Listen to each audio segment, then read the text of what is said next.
All right, so today we're going deep on something that I think is pretty relevant to everyone, and it's arrogance. Interesting. And how the source material that we're looking at today frames arrogance as the first crime. Oh, wow. So that's a pretty strong statement. Yeah. So I think it'll be interesting to unpack that and figure out what that means and why arrogance is such a problem. Well, it's interesting, because the text doesn't really define arrogance as like, that stereotypical like strutting around or, having a big ego. It's more, it's a much deeper feeling than that. It's really about this internal sense of superiority.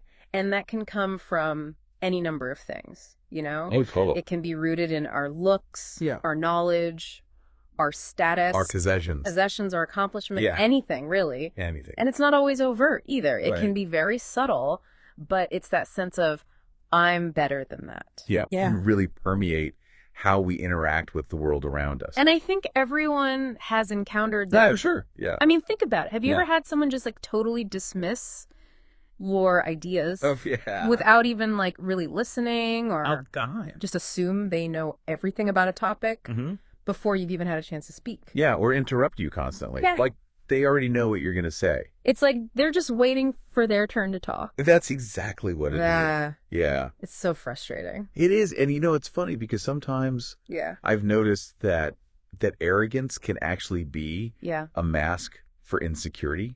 Totally. Like someone's like overcompensating. Overcompensating, exactly, because they feel inadequate in some way. Right. So they kind of puff themselves up to try to hide that.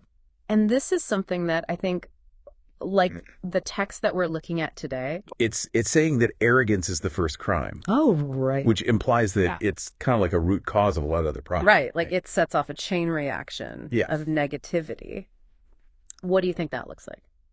Well, I mean, just think about relationships for starters. Right, yeah. If one person in a relationship, whether it's romantic or friendship or even familial, if one person constantly feels the need to prove their superiority, it creates this imbalance, that can breed resentment and distrust. It's like you can't have a genuine equal partnership when one person is always trying to one-up you. One-up you, exactly. And it can also really stifle learning and growth. Totally. I mean, if we're convinced that we already know everything, why would we even bother listening to other perspectives or seeking out new knowledge? Or being open to learning new things. You're just closed off. You're totally closed off. And I think this can go beyond just our personal relationships, too. Yeah, absolutely. Like I was thinking about, history is full of examples of leaders who are so arrogant and blinded by their own sense of infallibility that they made disastrous decisions with far-reaching consequences. Yeah, countless times throughout history. Yeah. That's happened. And it's interesting, too, because the text actually draws a connection to the Quran. Oh, interesting. And talks about how arrogance is seen as a serious transgression in that context. And we don't need to necessarily delve into the specific religious interpretations. Right.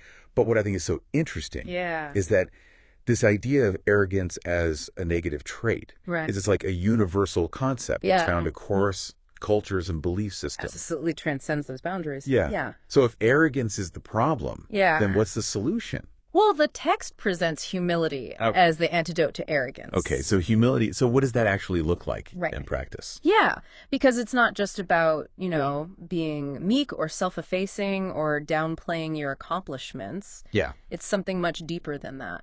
What do you think it is then? Well, I think true humility is really about acknowledging that we are all flawed.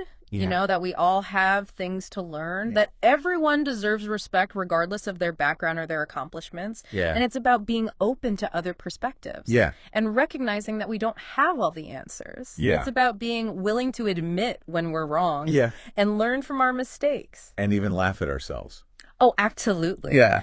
Having a sense of humor about our own shortcomings is huge. And I think it's really about being genuinely interested in what other people have to say and not just waiting for your turn to talk. Right, exactly. It's active listening. Yeah. It's truly engaging with the other person and trying to understand their point of view. And wanting to learn from them. Yeah. Yeah. It's a beautiful thing. Yeah. And it happens. So, okay, so we've talked about how arrogance can be this insidious force. Right. That damages relationships, hinders growth, and even, has historical implications. Right. And we've touched on humility as the antidote, but how do we actually cultivate humility in our daily lives?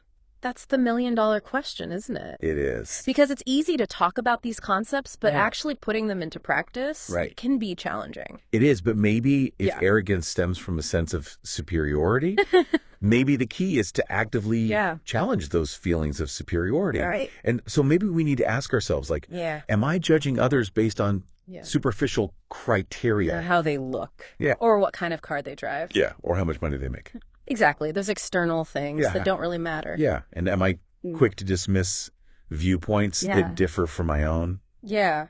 Are we really listening with an open mind, or are we just waiting to pounce on their argument and prove them wrong? Yeah. Are we more focused on being right than on actually understanding the other person? Yeah. Yeah. So I think recognizing those tendencies in ourselves is a really crucial first step. Yeah. And then from there, we can consciously practice active listening. Yeah. We can seek out diverse perspectives and value collaboration over competition. Yeah. It's about shifting our focus from self-promotion to genuine connection and understanding. Yeah. I love that. I think it's about acknowledging our own biases and blind spots and being willing to learn from others. Absolutely. And celebrating the successes of those around us. Yeah, it's not a zero-sum game. No. Someone else's success doesn't diminish our own. Yeah. Yeah. And I think this is really a journey, not a destination. It is an ongoing process of self-reflection and growth. Yeah. And, as we navigate a world that often seems to reward self-promotion and, a constant need to prove ourselves. Yes. Yeah. Cultivating genuine humility might be the most radical and transformative act of all. The most radical and transformative act. It really is. Well, I think this has been a really great deep dive. I agree. And I hope everyone listening will join us next time. Absolutely. Looking forward to it. Deep dive. Yeah, me too. Okay. Great. Bye.